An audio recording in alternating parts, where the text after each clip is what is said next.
महाकुंभ की भीड़ देख आर्मी बुलाई गई। डीजीपी बोले सीएम ऑफिस सहित सभी कंट्रोल रूम रेड अलर्ट पर।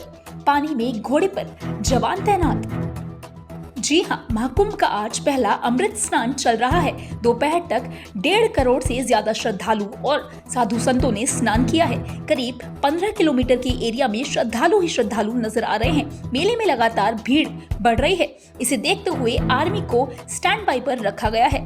मेले के बाहरी और अंदर आर्मी के जवान पहुंच चुके हैं। इन्हें अलर्ट पर रखा गया है। संगम में पानी के अंदर घोड़े पर सवार होकर पुलिस के जवान उतरे हैं। गहरे पानी में कोई जाने ना पाए, श्रद्धालु सुरक्षित स्नान कर पाए, ये जवान इसी पर नजर रखे हुए हैं। डीजीपी बोले सभी कंट्रोल रूम रेड अलर्ट पर। जी हां, एक न्यूज चैनल से बात करते हुए उन्होंने कहा आज महाकुंभ का पहला अमृत स्नान है। अखाड़ों के साधु सन्यासी स्नान कर रहे हैं। ब्रह्म मुहूर्त 4:45 से अखाड़ों का स्नान शुरू हुआ। घाटों पर 7 बजे तक ही कुल 98,20,000 लोगों ने स्नान कर लिया। आज मुख्य पहला अमृत स्नान पर बहुत ज्यादा भीड़ है। DGP control room, home control, chief minister office, chief secretary office सब रेड अलर्ट पर है। स्नान पूरी तरह शांति तरीके से चल रहा है। ड्रोन, सीसीटीवी और अंडर वाटर ड्रोन से नजर रखी जा रही है। सब कुछ बिल्कुल कंट्रोल में है। इसी के साथ उन्होंने कहा थर्मल इमेज के जरिए रात में भीड़ काबू की। जी हां, डीजीपी प्रशांत कुमार ने कहा आज स्नान के बाद लोग अन्य धार्मिक स्थलों पर जा सकते हैं। उसकी तैयारी भी कर ली गई है। हम लगातार स्थिति पर नजर बनाए हुए हैं। पुलिस प्रतिक्रिया वाहन और एम्बुलेंस मौके पर मौजूद थे। थर्मल इमेजेस के जरिए हम रात में भीड़ को नियंत्रित करने में सफल रहे।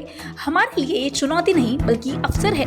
3000 से अधिक ट्रेन रेलवे विभाग द्वारा चलाई जा रही हैं।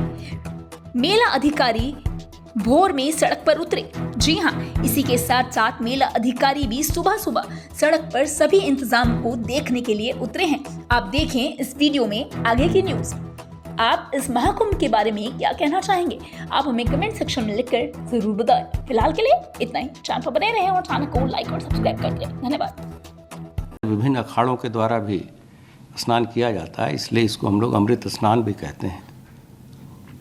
13 में से 8वें अखाड़े का अभी स्नान चल रहा है और इस अखाड़े के उपलक्ष्य में सभी वरिष्ठ अधिकारी वहाँ स्वयं मौजूद रहते हैं ताकि कोई साधु संतों के स्नान में किसी तरह की विघ्न बाधा न हो।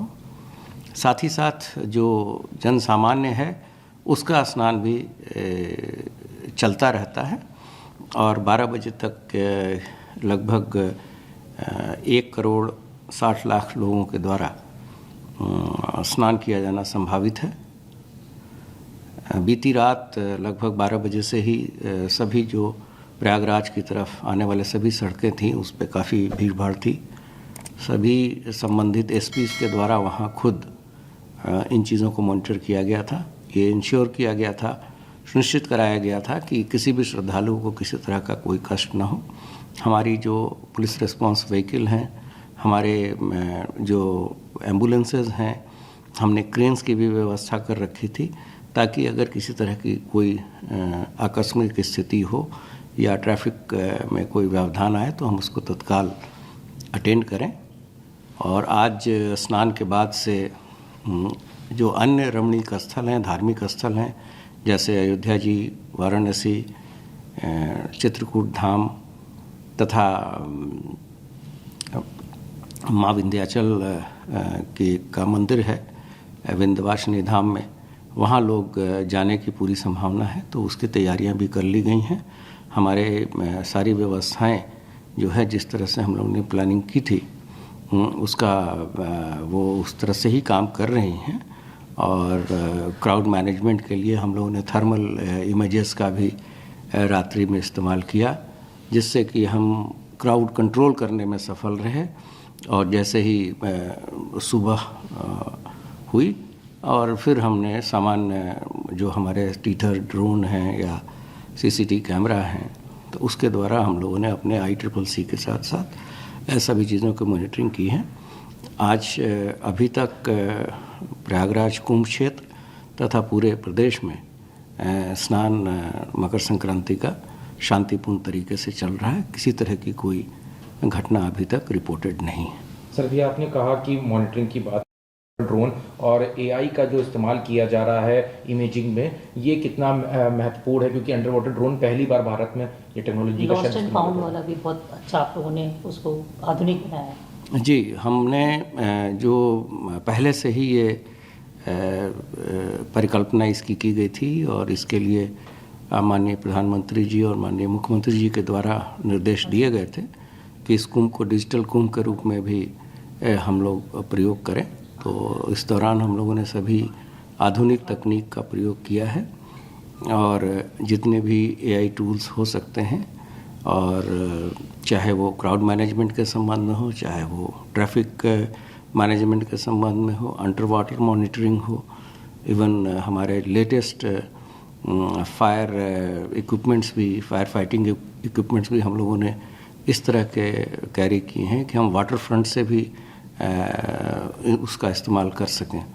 तो इस प्रकार जो संसाधन और सुविधाएं शासन के द्वारा हम लोग को दी गई थी, उसका भरपूर उपयोग पुलिस विभाग के विभिन्न ब्रांचेस कर रहे हैं। सर, जितना हम कह सकते हैं कि जितना क्राउड आ रहा है, 1 करोड़ 60 लाख से ज़्यादा अभी तक श्रद्धालु आ चुके हैं, ऑब्वियसली माना जाता है कि स्नान ओवर होने तक ये 2 गुने से ज़्यादा होगी संख्या। तो जितना लोग आ रहे हैं उनका वापस जाने में भी उतना ही बड़ा होगा। तो पुलिस किस तरीके से मॉनिटर करेगी? जितना श्रद्धालु आएंगे उसके बाद स्नान करके जाएंगे, कितना बड़ा चैलेंज होगा वो पुलिस के? नहीं, हमने तो शुरू से कह रखा है कि हमारे लिए चैलेंज नहीं है, हमारे लिए अवसर है। तो हमने जितने आने जाने के रास्ते हैं, जो रोड्स हैं या जो स्पेशल ट्रेन्स हैं, 3000 से अधिक ट्रेन्स इस दौरान रेलवे विभाग ने चलाया है और वो भी व्यवस्था बहुत ही सुचारू रूप से हमारे एडीजी रेलवे वहीं प्रयागराज में ही रेलवे अधिकारियों के जो कंट्रोल रूम है वहाँ कैंप कर रहे हैं। तो जितने भी हमारे वर्टिकल्स हैं, जो विभागीय अधिकारी हैं, वो मौके पे रह के चीज़ों को इम्प्लीमेंट कर रहे हैं। साथ ही साथ जो राज्य स्तरीय अधिकारी हैं वो हम लोग यहाँ अपने कंट्रोल रूम में और विभिन्न जो लखनऊ में स्थित कंट्रोल रूम्स हैं वहाँ से चीज़ों को मॉनिटर कर रहे हैं। Sir, lost and found department का इस बार जो गठन वहाँ पे किया है? हाँ, लॉस्ट एंड फाउंड ऐसे 10 सेंटर्स हैं और कल जो प्रथम स्नान था उसमें काफ़ी अच्छा परफॉर्मेंस था हमारा लॉस्ट एंड फाउंड का। सभी जो लोग भी गुम हुए थे सभी को हम लोगों ने मिलवा दिया था और उसके जो हम लोगों ने तकनीक का जो इस्तेमाल किया है उसमें जहाँ से भी और जिस समय कोई भी व्यक्ति खोता है उसका हम स्क्रीनशॉट लेते हैं और फिर उसकी मैचिंग पूरे क्राउड में करते हैं और जैसे ही व्यक्ति पाया जाता है हम उसको अपने नज़दीकी पुलिस स्टेशन या थानों चौकियों से संपर्क करके उनको रोक के फिर परिवारों से उनको मिलवा देते। अगर आपको हमारे चैनल की वीडियो पसंद आए तो चैनल को लाइक और सब्सक्राइब करना न भूलें। वीडियो को अंत तक देखने के लिए आपका धन्यवाद।